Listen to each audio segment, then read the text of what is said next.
Europe 1, 8h42. Nicolas Canteloup.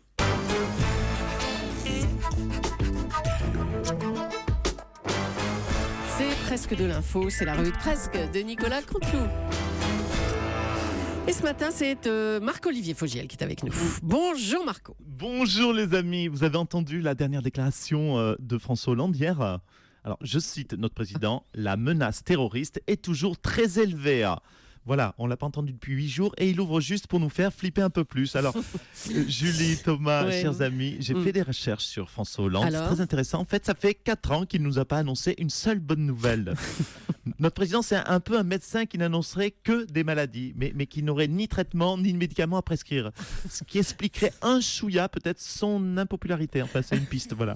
Allez, on va parler des titres de l'actu. Mais j'ai une mauvaise nouvelle, Julie. Qu'est-ce qu'il y a ? On va reparler de pédophilie. Ah non, non. Mais c'est pas de ma faute, je suis obligé. C'est l'actu, c'est pas un jour une histoire, c'est un jour une emmerde pour Barbarin. Bon, bah, on vous écoute pour Allez, les c'est titres parti, Marc-Olivier. ça va Allez. décoiffer. Leonarda, le retour. On apprend qu'elle est désormais mannequin vedette, Leonarda, dans une grande agence de mannequins. Ah bon ? Avec... Mais non, je déconne, elle est serveuse au Kosovo. Et elle déclare « J'en veux à Hollande, il a gâché ma vie ». Elle déteste toujours Hollande. Ça, c'est son côté française, Leonarda. Elle est comme tous les Français. Rien que pour ça, elle mérite de revenir. Il paraît même que Sarkozy voudrait l'adopter. Oui. Oui, c'est ça. Allez, il n'est jamais trop tard. Franck Ribéry a avoué qu'il avait tourné la page avec les Bleus. Et oui, tourner une page sans jamais avoir ouvert un livre. Il est fort, notre Francky Ribéry, alors. Nouveau cas de pédophilie dans l'église. Allez, Julie, allez, accrochez-vous à votre fauteuil. C'est comme Space Mountain, ça va secouer. Et cette hypothèse folle, et oui, si les prêtres, en fait, étaient innocents. Oui. Bah oui, si c'était les enfants les responsables, si ça se trouve, bah oui, les enfants sont peut-être prétrophiles Oh. ou soutanophiles. Oh, arrêtez. Bah oui, est-ce que ça se trouve, c'est des petites allumeuses, ces petits scouts là, hein? Allez, à vous, Julie. Allez, merci, on va rester là. Merci Marco. Le geste promis par François Hollande aux fonctionnaires devrait coûter entre 2 et 3 milliards d'euros. Tout de suite, on retrouve notre spécialiste économie, Nicolas Barré. Oui, bonjour Thomas. Bonjour Nicolas. Tout d'abord, permettez-moi de vous annoncer la bonne nouvelle. J'ai trouvé l'amour. Ah bon ? Mais avec Ouais. qui, Nicolas ? Dites-nous. Bon, je peux pas dire son nom parce qu'elle est quand même connue. Ah, Mais je peux vous dire juste que je l'ai croisée l'autre jour dans les couloirs d'Europe 1. Elle sortait d'une interview avec Jean-Pierre. Elle Ah bon ? était, Mais- bah oui, elle était déprimée. Elle m'a dit, je suis dégoûté. On vient de me retirer ma loi El Khomri. Et j'ai... ah non, non. Ah non. Ah mince, je crois que je vous ai donné un indice. Ah, Oh mince. attendez, mais vous sortez avec Myriam El Khomri ? Ben, pas encore. Il reste encore un petit détail à régler. Ah bon, mais quel détail ? Qu'elle accepte. Essentiel, oui. D'ailleurs, j'ai remarqué, c'est fou, c'est toujours à cet état plat de l'amour que ça coince avec moi. Oh, ma pauvre Nicolas. Bon, on peut revenir à notre sujet quand même. François sûr. Hollande, hein, qui donne aux fonctionnaires entre 2 et 3 milliards d'euros. Tout à fait, Thomas. Évidemment, cette manœuvre électoraliste ne trompe personne. Si François Hollande débloque 3 milliards, c'est pour récupérer le vote des fonctionnaires en 2017. Ah, oui, oui. Rappelons qu'il y a un mois, le président avait décidé de créer un plan de forte pression pour 500 000 chômeurs afin de faire baisser artificiellement Oh, écoutez, non. le tout chômage moche, là. en vue Allez. de 2017. Le tout pour un coût de 9 milliards d'euros. Mais quel rapport avec les fonctionnaires ? J'ai décroché là, moi. Aucun Thomas. Aucun. Mais 3 milliards d'euros pour le vote des fonctionnaires, plus 2 milliards pour le chômage, pour la baisse du chômage, pour que le chômage baisse et qu'il puisse se présenter. La campagne de 2017 de François Hollande coûte déjà 5 milliards d'euros. C'est beaucoup plus donc que Donald Trump. Oh là là. Et dire qu'on nous emmerde, Sarkozy, il avait pour dépassement de frais de campagne de 18 millions d'euros. Ah, Ah, il y a un texte. Qu'est-ce excusez-moi, qu'il y a reçu un texto là ? Ah, c'est vous ? moi. Attendez. Bon, ben, mon histoire d'amour avec Myriam est terminée. Enfin, elle n'avait pas commencé vraiment, mais je suis tellement seul, Thomas.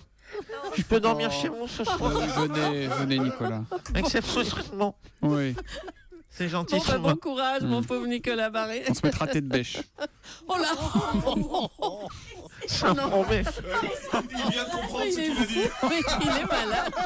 Thomas, On a l'image tout à coup. mais pourquoi il n'y a pas un lit d'appoint chez vous ? J'aurais pas besoin de sucer mon doigt, du coup. Oh non, non, non. Quelle horreur. Thomas, mais ça sera coupé au montage, dans la rediff. Allez, c'est un autre Nicolas qui ne va pas fort, qui nous rejoint. Oui, Nicolas bonjour. Sarkozy, oui, bonjour. Oh, c'est de niveau. Oh bah oui, comme vous dites, oui. Même Marie Réchanson, il faut pas ça. Bon Oui, alors, écoutez, vous allez pas fort, vous non plus, faut dire. Oh, je vous permets pas, mais je vous en prie.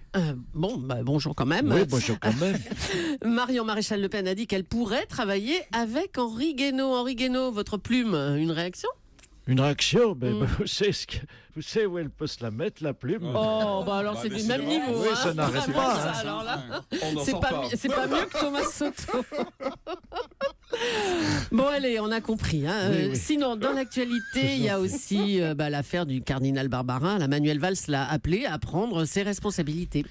Oui, écoutez, je l'appelle à prendre aussi ses responsabilités, puis à prendre une femme surtout aussi. Hein, Barbarin. hein. oui, au moins à prendre un abonnement à Dorsel TV. Hein, parce qu'apparemment, ils s'en manquent, ces gens-là. Hein. Ah, pour ceux qui ne savent pas ce que c'est Dorsel TV, demandez à Cabrol, il a un abonnement, il en est très content. Bon, Laurent, carrément. Bon, allez, je continue le tour de l'actualité. Un mot du triomphe de Donald Trump, peut-être, Monsieur Sarkozy? Écoutez, moi, mon analyse sur le phénomène Trump, Oui.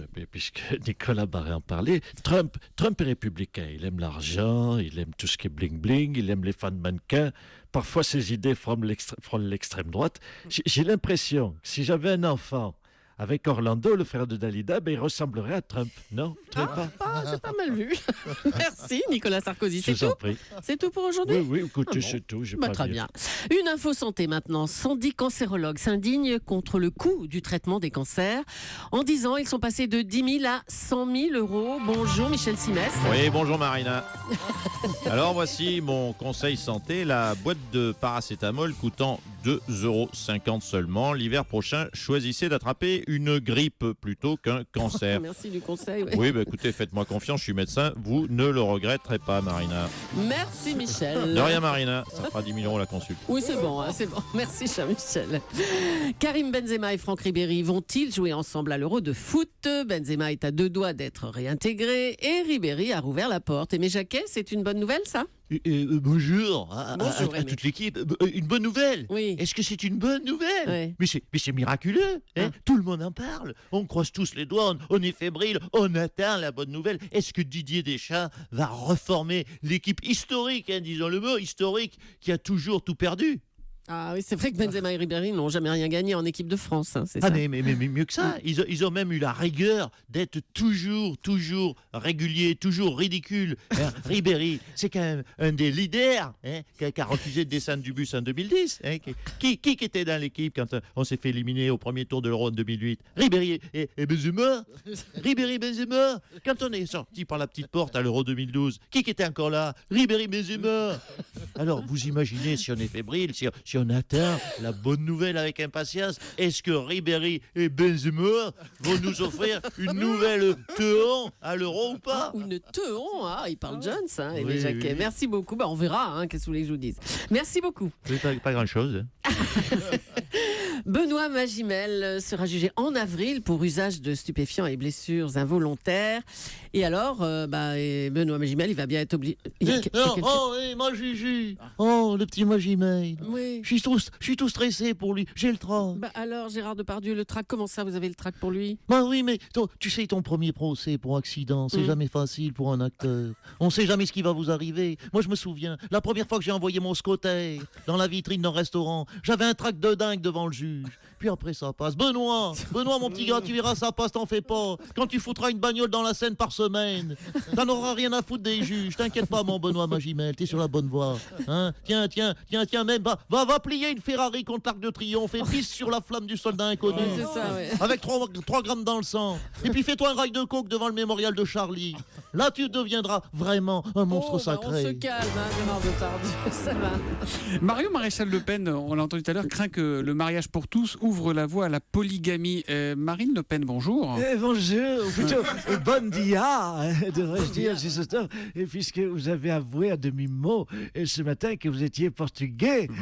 Si, vous êtes portugais, puisque vous passez toutes vos vacances en Algarve. Non, je suis allé au Portugal Oui, 2 fois avec mes vous niez, parents, voilà, en vous 504. Oh là là, un portugais honteux, en plus un portugais qui Mais se non. cache. Bien, bref, revenons, si vous voulez bien, à Marion qui a dit, n'est-ce pas, que le mariage pour tous, n'est-ce pas, ouvrait la voie à la polygamie. Marion, faut-il vous le confier, souffre comme son papy d'une maladie familiale, un syndrome Gilles de la Tourette, raciste et homophobe. Moi, je n'ai que la moitié de la maladie. Mais c'est une maladie, monsieur Pedro Soto. On ne se moque pas de quelqu'un qui est malade, monsieur le portugais. Ouais. Allez, adios. Adios.